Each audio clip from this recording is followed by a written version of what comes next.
ये हमारे देश के मूल निवासियों, बहुजन समाज के लोगों, आप लोगों के बीच में हम कलाकार रामानंद भारती एवं साथी BSB स्टूडियो देवरिया मेहनगर आजमगढ़ के देख रेख में ये रिकॉर्डिंग होत बा।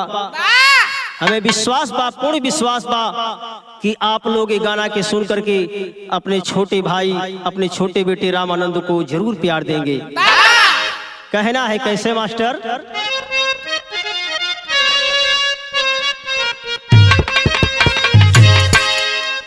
कि शहर में जिस दिन कत्ल हुआ था, अरे शहर में जिस दिन कत्ल हुआ था, ईद मनाई लोगों ने।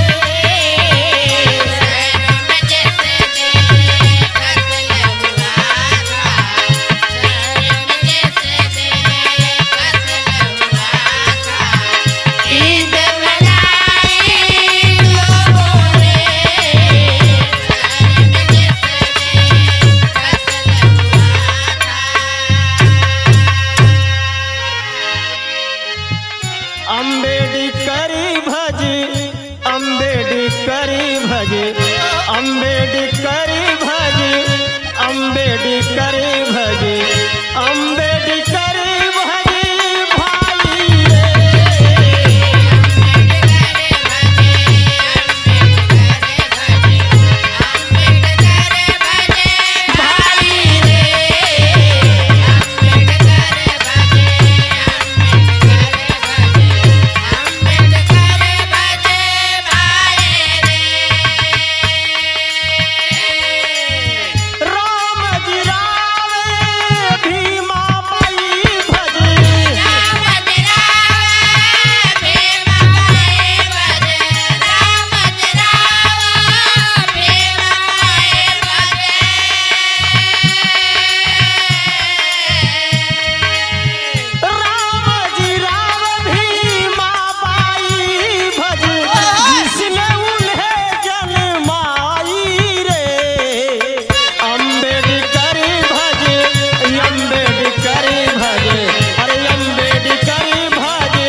आपने अंबेडकर जी को बाबा साहब बना दिया, इसलिए कहना है क्या कि बाबा साहब ना बनते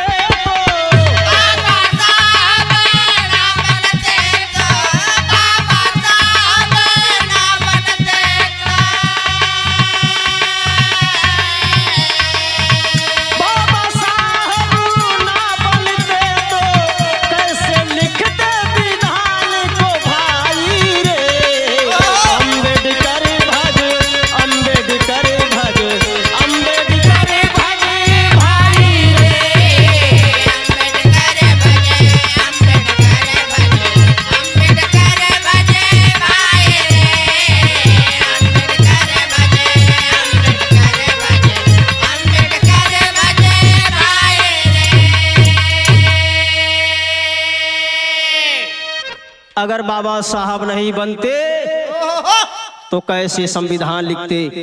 रामाबाई लकड़ी काट करके उपला बेच करके बाबा साहब को पढ़ाने का काम करती हैं माता।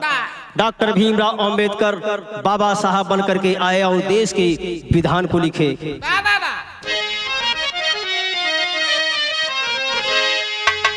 जम्मूदीप 28 बुद्धा समर संस्कृति थी छाई, समर धम्म था सब अनुयायी, आजीवकी कहलाई।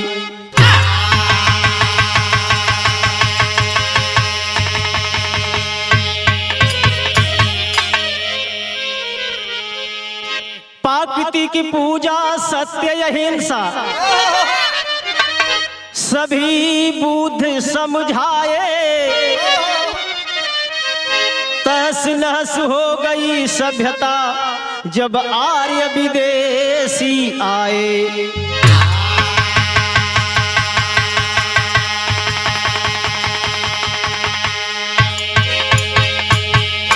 ए बाबूजी, ए हमारे बहुजन समाज के लोगों, मैं बताना चाहता हूं, इस भारत देश का नाम पहले जम्बूद्वीप था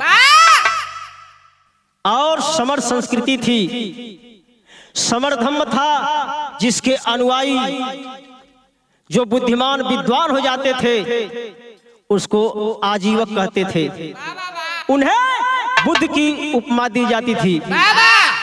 मेरे दोस्तों, आप 28 बुद्ध हुए, 28 आप सोचेंगे कैसे 28 बुद्ध हुए। जो बुद्धिमान थे उन्हें बुद्ध कहा गया और समर धम्म का अनुयायी थे, समर धम्म का प्रचार प्रसार कर रहे थे। इस देश के अंदर जब आर्य आए तो अपना ऊंच नीच जात भेदभाव प्रचार शुरू कर दिया और इस देश की संस्कृति सभ्यता नष्ट हो गई। कहना है 28 बुद्ध का नाम हमारे कवि जी बताए हैं, कुछ लोगों का नाम बता रहे हैं हम। 28 बुद्ध में तनहंकर बुद्ध, मेघांकर बुद्ध, षडंकर बुद्ध, दीपांकर बुद्ध, उपिंदर बुद्ध, मंगलत बुद्ध, मंगल भी कहते हैं। और जो 28वां बुद्ध हुए उनका नाम था सुकृति।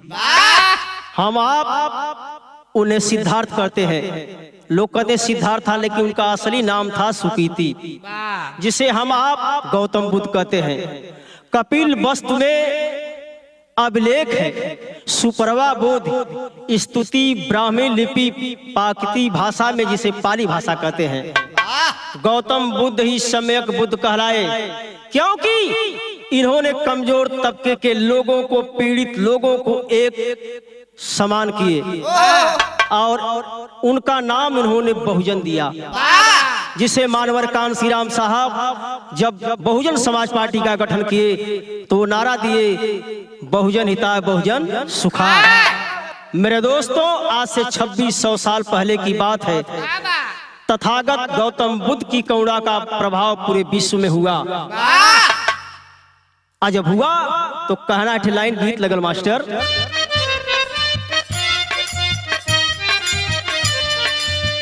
अरे गौतम बुद्ध के विचार छोट लागल याधियार, छोट लागल याधियार, छोट लागल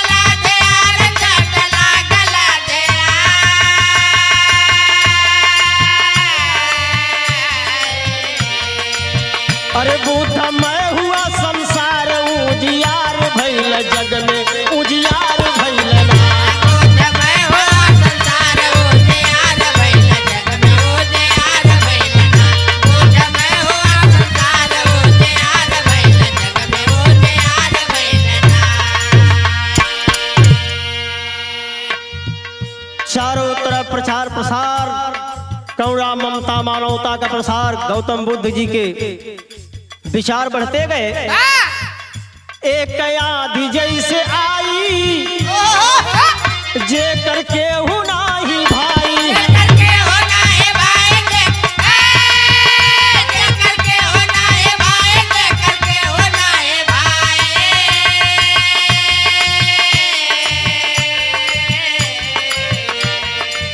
अरे बुद्ध लिए अपनाई उजियार भइल जग में उजियार भइल ना,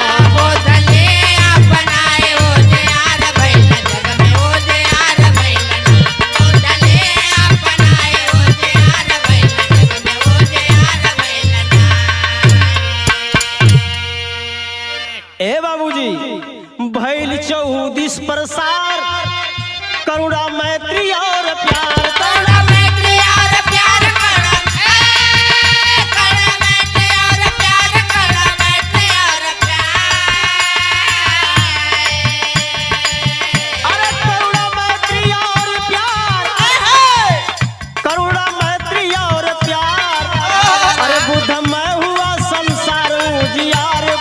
जग में उजियार भइल ना,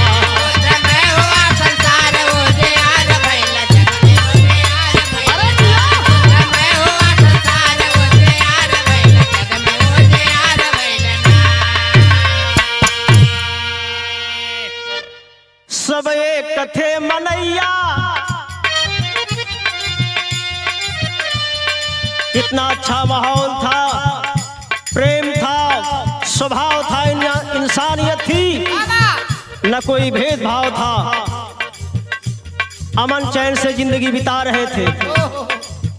सब एक थे मनैया, उतरल धरती पे तरैया,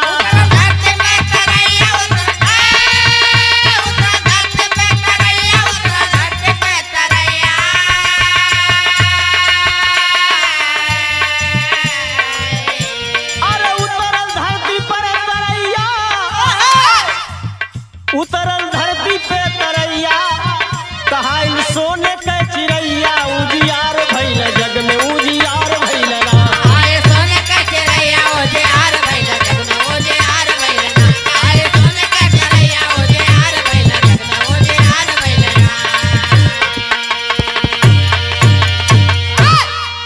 उसी समय हमारे देश का नाम सोने की चिड़िया कहा जाता था।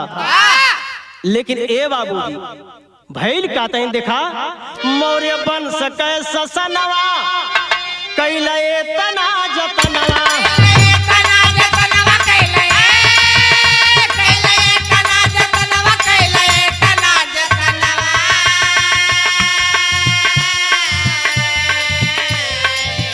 खिस्सा जाने जग जहनवा, उजियार भइल जग में उजियार भइल ना, खिस्सा जाने जग जहनवा,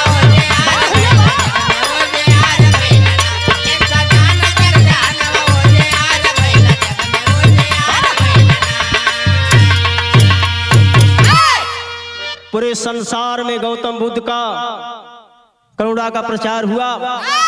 लेकिन ए बाबू तब तक मौर्य वंश का शासन आया और मौर्य वंश के 10 महाराजा, मैं नाम बता देना चाहता हूं, इन लोगों ने बौद्ध धर्म का प्रसार चरम सीमा पर किया।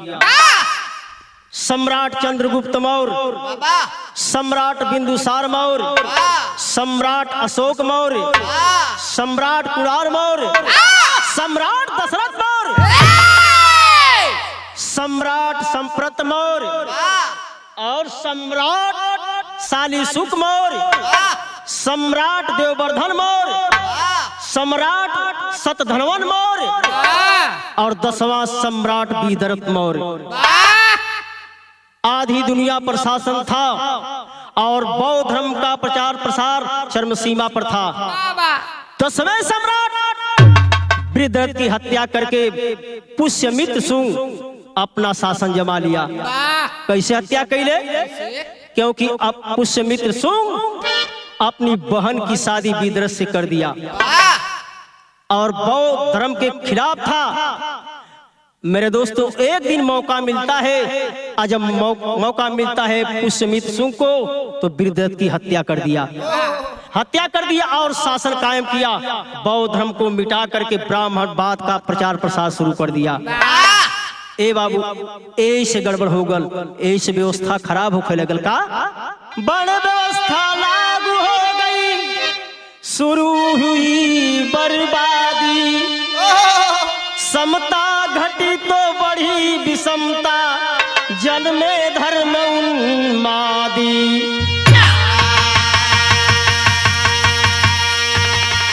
तेरी तो भाव लगल मास्टर ने बढ़ा के।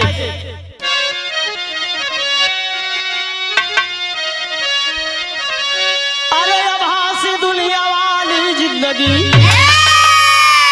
अरे अब हासी दुनिया वाली जिंदगी, स्वर्ग नरक में फंस गए असली मूल निवासी। अरे निवासी, अरे निवासी।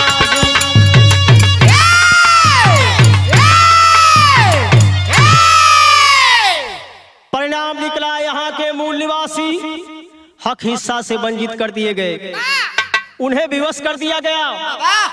अपने भूतकाल को भूलने के लिए वर्तमान में बस जीना है, धर्म को मानना है, स्वर्ग और नरक में जाना है, ढोंग आडंबर करना है। लेकिन कुछ हमारे महापुरुष ऐसे भी थे जो मानने को तैयार नहीं थे। वो अपने बहुजन समाज मूल निवासियों को समझा रहे थे। कौन थे? नानक भीखा भूले सा पीपा महाराज संग, धन्ना बसवन्ना अपनी आवाज उठाए थे। दादू कबीर रविदास शंख गाडगे जी, नारायण गुरु भी अभियान चलाए थे। बिरसा मुंडा, राजू वेंकट लाखन पासी, उदा देवी, दिलीप मुंडा अस्त्र और शस्त्र आजमाए थे। उस्मान शेख, फरबीर फूले और सावित्री बाई, डॉक्टर अम्बेडकर जी को वह राह दिखलाए थे।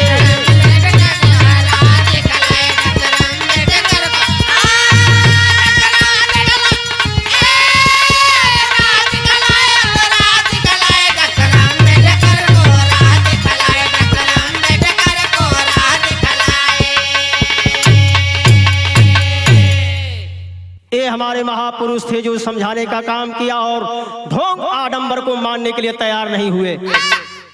बुद्ध से बुद्धि मिली, कबीर से लेके ज्ञान, ज्योतिबा से ज्योति मिली तो लिख डाले संविधान।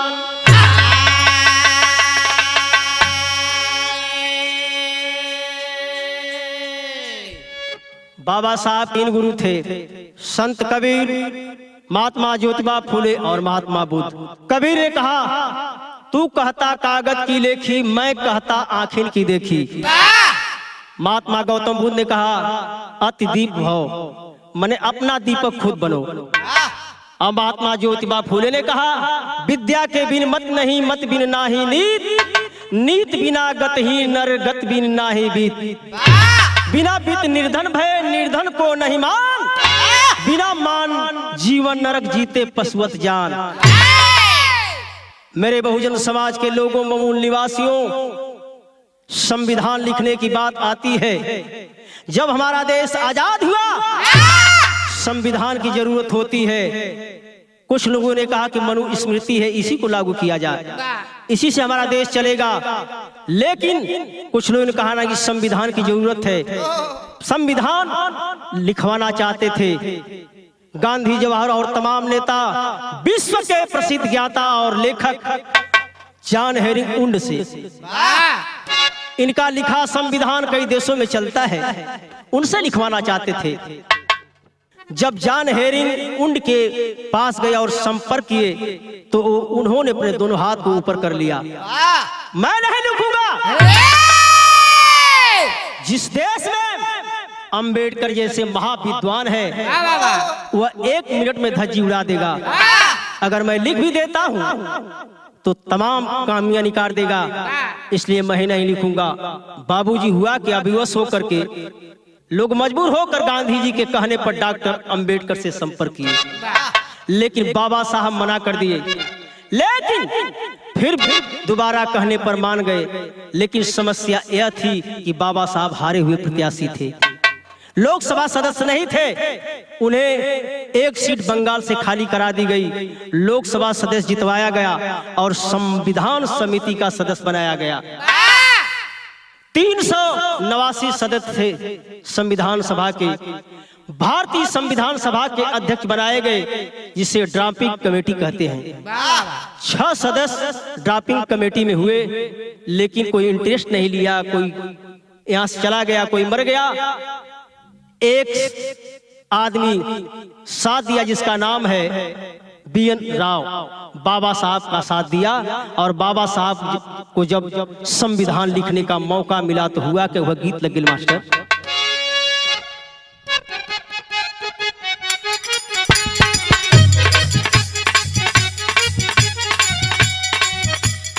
पढ़े के उम्मीद मत कर दे पढ़ाई, पढ़ के उम्मीद मत कर दे पढ़ाई, पढ़ के उम्मीद मत कर दे पढ़ाई।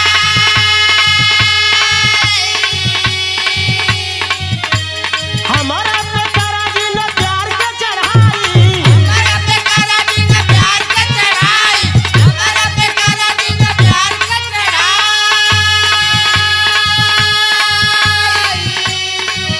अरे पढ़े के उम्मीद मत कर दे पढ़ाई, हमारा पे करा जी ने प्यार के चढ़ाई। हम के बिगड़ में सकारे, हमहु कुआर बाटी तू कुआरे, हमहु कुआर बाटी तू कुआरे, चला गर्दा सवारे। हाय हाय रे हमर पियवा दुलारे, हाय हाय रे हमर पियवा दुलारे, हाय हाय रे हमर पियवा दुलारे। बाबा साहब के जो मौका मिला संविधान लिखने का, तो करते क्या है बाबू? पहले जो मौका बाबा लिखे संविधान को, बोला जब का बाबा लेके संविधान का, बोला जब का बाबा लेके संविधान का।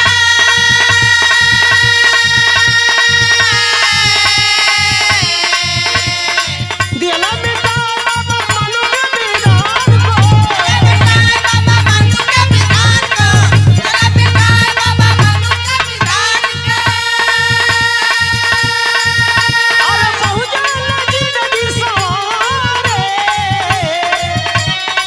बहुमत बाटी बहु माता के मारे, बहुमत बाटी बहु माता के मारे, है दम समाधि गारे। हाय हाय रे अभी बहुजन बेचारे, हाय हाय रे हमर बहुजन बेचारे, हाय हाय रे हमर बहुजन बेचारे। आज हमारे बहुजन समाज के लोग ऊंच नीच भेदभाव एक से बड़ा के चक्कर में अपने सत्ता को हासिल नहीं कर पा रहे हैं, अपने हक और अधिकार को नहीं ले पा रहे हैं। जो हमारे पूर्वजों की थाती है उसको भी गंवा रहे हैं। कहना है क्या? अब बहु से चेता जेवन, अब बहु से चेता जेवन, पुरखा चेताए थे। आबा हो से चेता जावा, पुरखा चेताए थे। आबा हो से चेता जावा, पुरखा चेताए थे। चला वही राही जेवन, चला वही राही जेवन, अंबेडकर बताए थे। चला वही रहे जवान, अंबेडकर बताए थे। चला वही रहे जवान, अंबेडकर बताए थे। अपने में ऊंच नीच बन में भुलाला,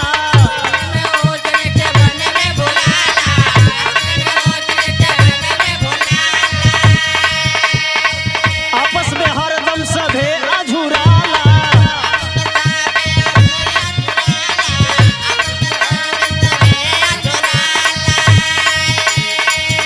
अरे सत्ता से कैले किनारे,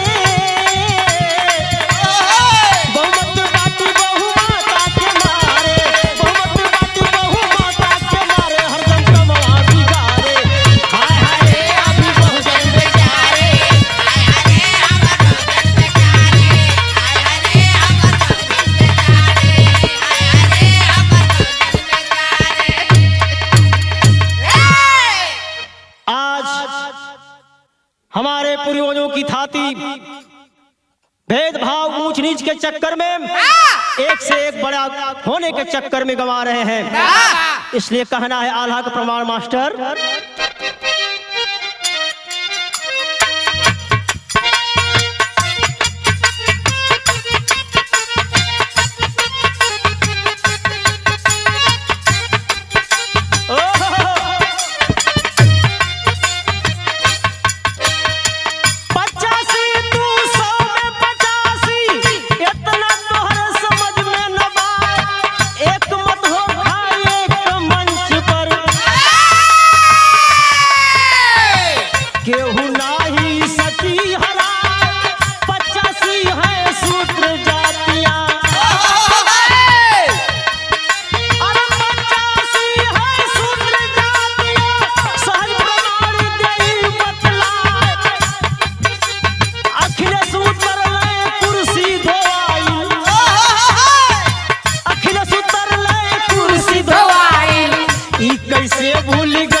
में हम 85 हैं, लेकिन हमारे अंदर मतभेद है, इसलिए आज तक हम देश की बागडोर अपने हाथ नहीं ले पाए, सत्ता शासन नहीं ले पाए। जब तक आप एक साथ होकर के एक मंच पर नहीं आएंगे, अपनी बात नहीं कहेंगे, तब तक आपका हक अधिकार, आपका कल्याण और भलाई नहीं होने वाली है।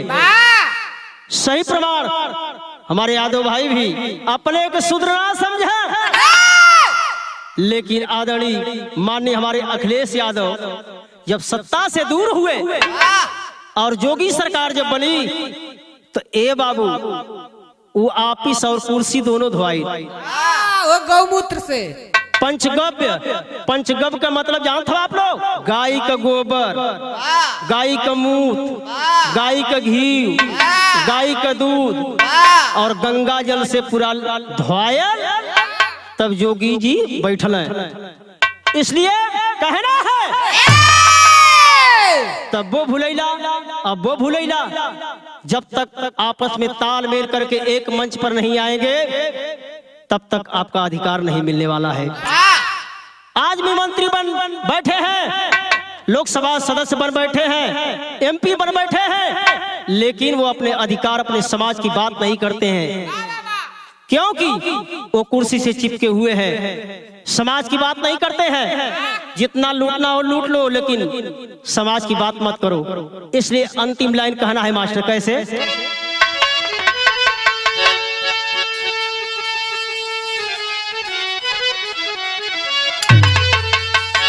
अरे कुर्सी के लालच में अरे जाला छितराई हो, पुरखन के जोगावल, अरे पुरखन के जोगावल थाती दिहाला गवाई हो, पुरखन के जोगावल थाती दिहाला गवाई हो, पुरखन के दिहाला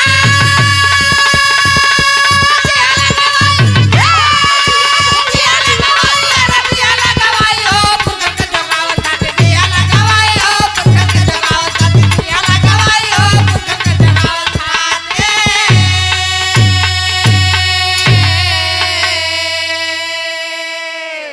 अंबेडकर जेपी जगदेव बाबू राम मनोहर लोहिया हो, हमारी तोहरी खातिर बनी गई बटोहिया हो। हमरे घरे खड़ा हमरे खातिर बनी गई बटोहिया।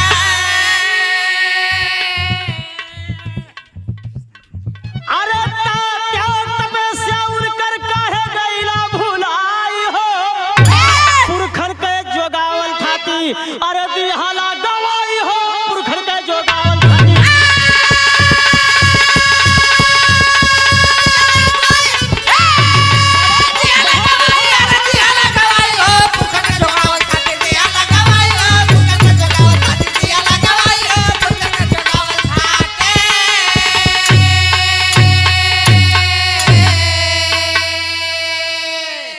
बाबा साहब जयप्रकाश नारायण जगदेव बाबू राम मनोहर लोहिया दिन रात एक करके आपकी लड़ाई लड़े, लेकिन आप उन्हें भी भूल गए।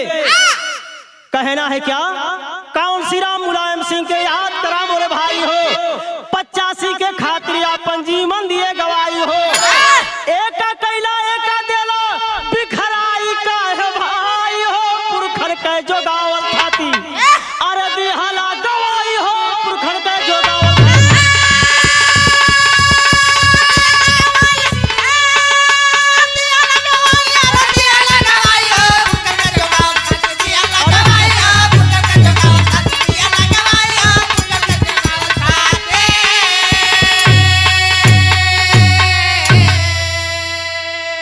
साहू जी महाराज अम्बेडकर फूले की गाढ़ी कमाई, आपस में तो ऊंच नीच पर देला सगर गवाई हो।